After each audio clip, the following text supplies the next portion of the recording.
Are you looking to retire and you just do not know which country to go to, especially since we were under lockdown?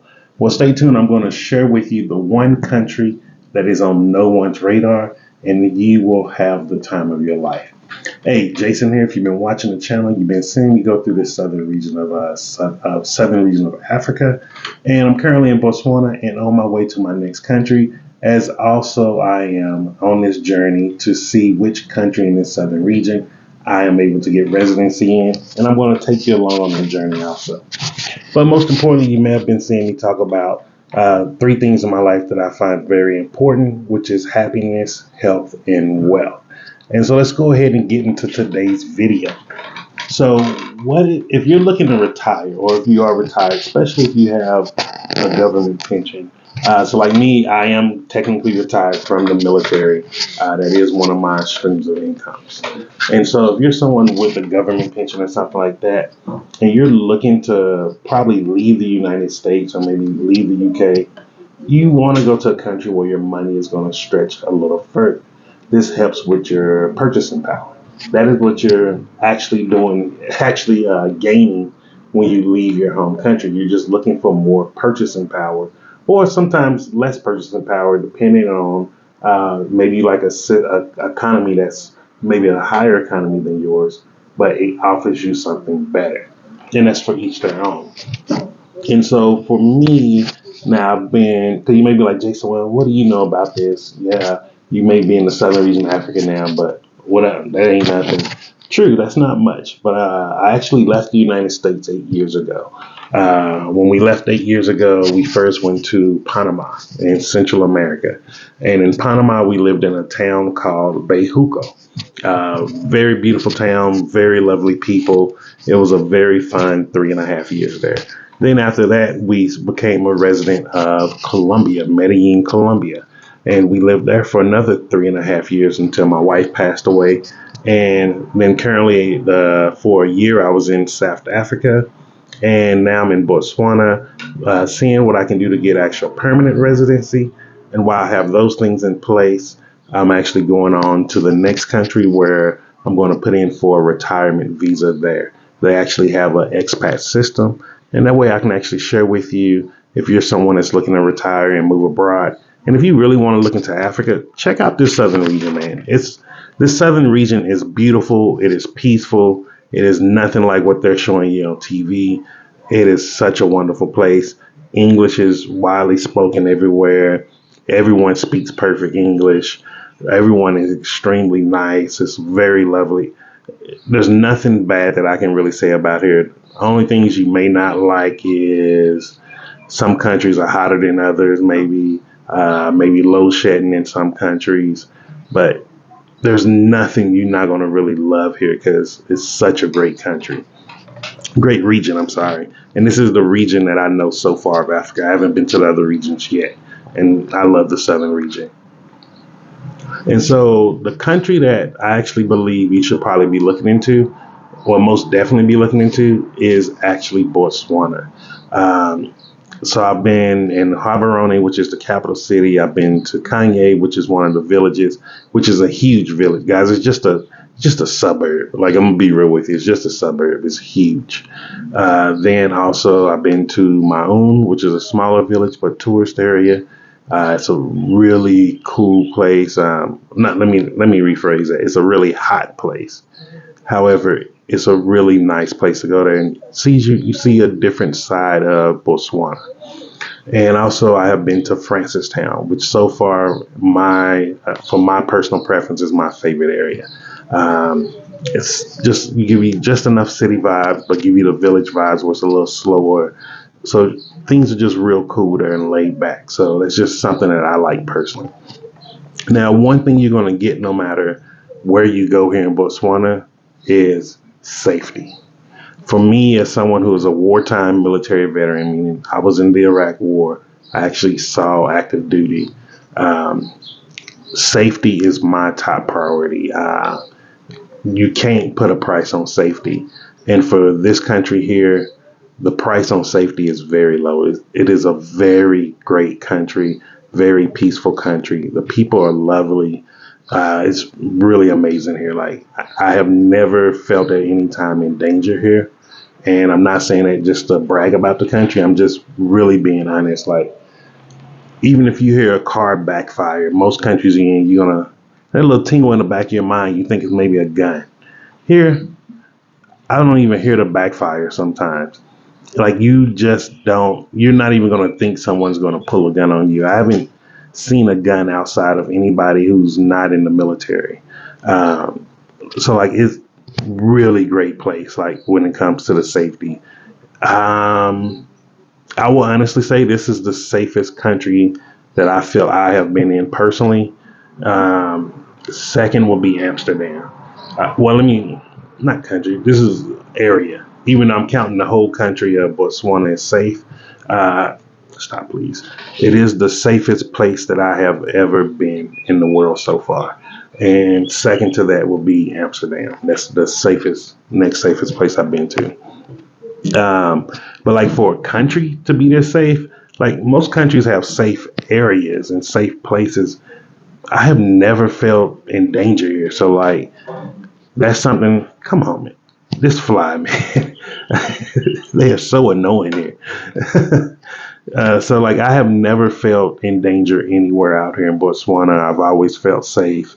Um, Even if I went out at night, like if I'm walking in the morning doing exercise on the street, I have never felt anyone's going to do any harm to me. So like that's something that really feels amazing. Like I've just hopped on buses going to places and learning my way.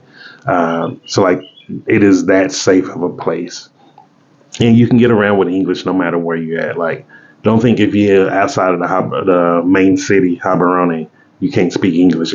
It's perfect English here throughout the country, which is the second thing. The English is amazing. I be jealous of their English because I'm like, man, I wish I spoke English as good as you guys.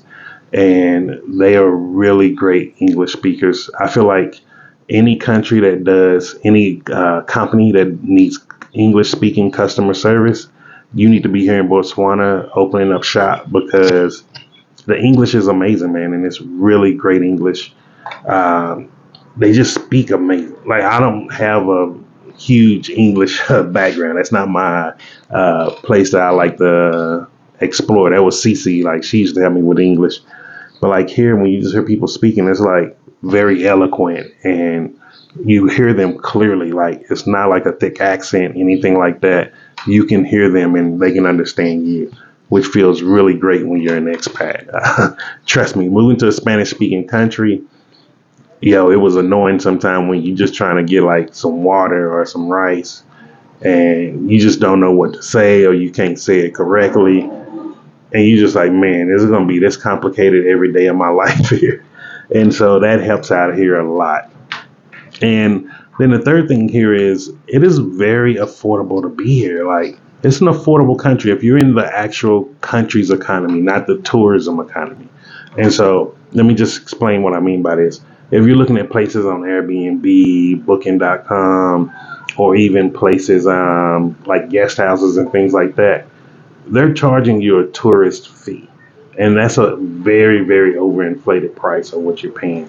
The real price here is nowhere near that. Just to give you an example, you can rent a very, very nice house here, decent size, for about 6,000 pula a month, which I think is maybe 430 US dollars if I remember correctly, or 450 US dollars. Maybe let's say 500 at the. Let's just go up, maybe 500 US dollars. Like you can't get that most likely in your home country, especially in the United States. I haven't seen stuff less than 1,000 US dollars. And so to be able to get like something that nice and you just furnishing it yourself.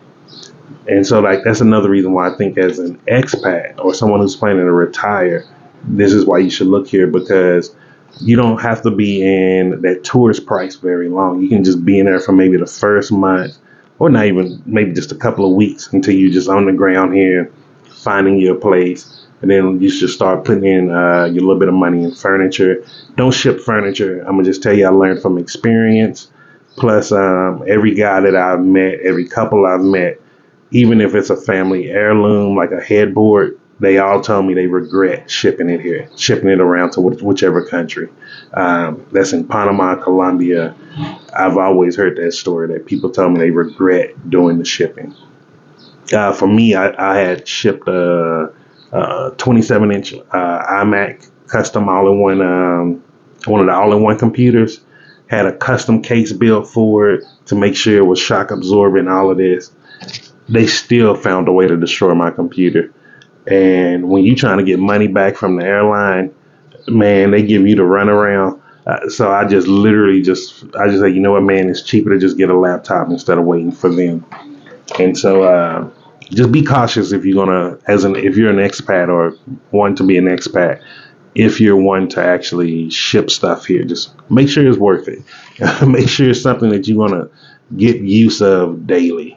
Um, and so, like, I can tell you this, like, so yeah, about 500 USD, you can get a nice place, and that'll be maybe a 2 bedroom, even maybe a 3, depending on where you're at. And then, like, so here in this Airbnb I'm in, sometimes your nightmare becomes a blessing.